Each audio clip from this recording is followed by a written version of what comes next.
Hi, I'm Jenine Saunders, somatic therapist at Modus Health in Sudbury, Ontario, Canada. The knee is a common area to experience pain. 80% of those aged 45 and over will experience pain in this area. A number of our patients are suffering from improper biomechanics leading to injury, worn down cartilage, or from medical conditions such as osteoarthritis. Beak-ear laser is an effective mode of treatment that helps treat inflammation and reduces pain and swelling in the knee.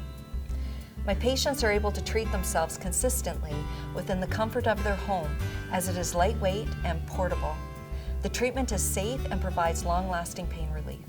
Kathy had been suffering with osteoarthritis prior to her total knee replacement, and I'm now treating her with the Beak-ear laser. Place the device at the soft spots that surround the knee. Each of the 4 main treatment points should be treated for a duration of 8 minutes, along the inner and outer side of the knee, as well as the back of the knee. To make the treatment more convenient, you can use the adjustable stand. Stabilize the device and the stand and treat without moving so that the laser penetrates deep into the tissue. I can certainly say that Beak-ear laser is a game changer in a lot of people's lives.